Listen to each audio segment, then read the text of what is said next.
anh giết nó à, anh giết nó à, anh giết nó mà sẽ xí gió đó.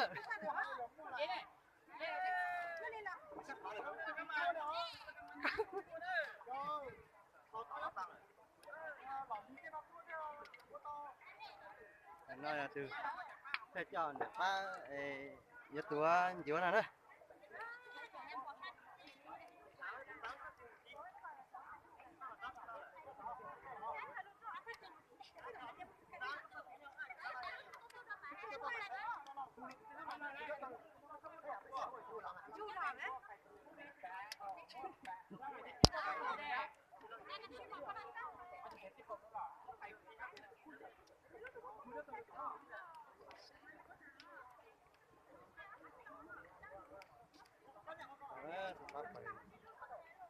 Apa sih?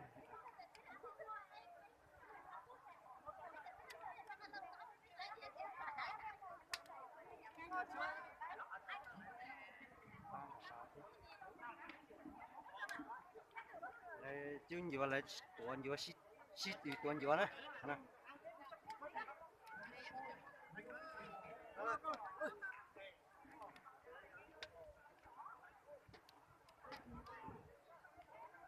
Tao chứ.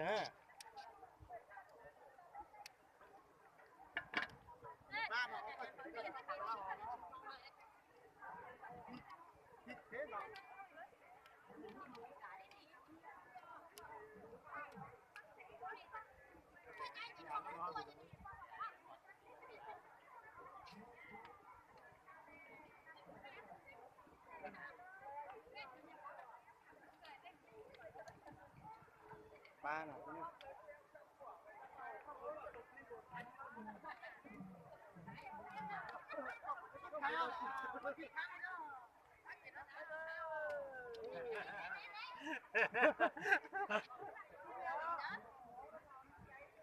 dạ là tuần vừa sẽ tí gì nữa.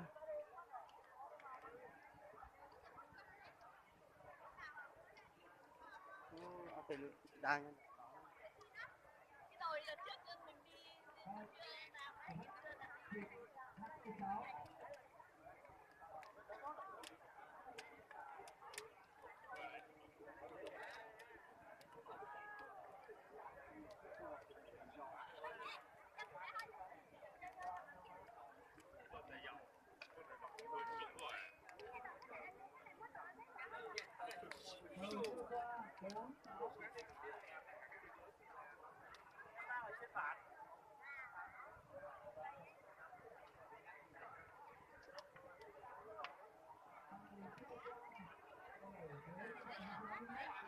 lần trả này.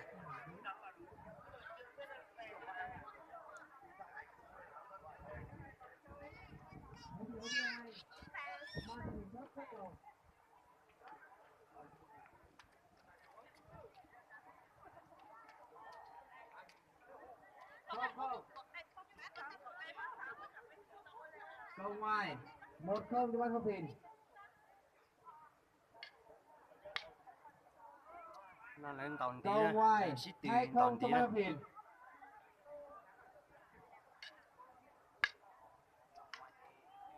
Cầu chưa qua, đổi cho ngày thầu 1-2.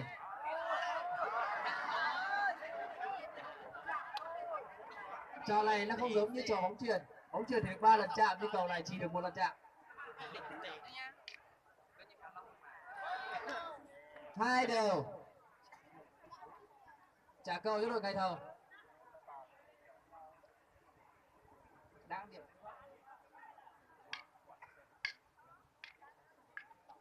Đánh cầu tốt, 3-2 cho ngày thầu.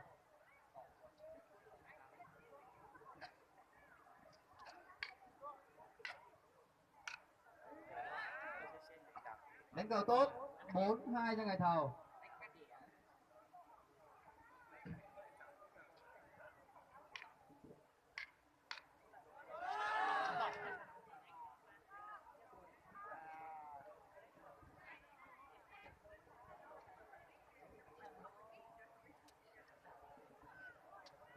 Năm hai.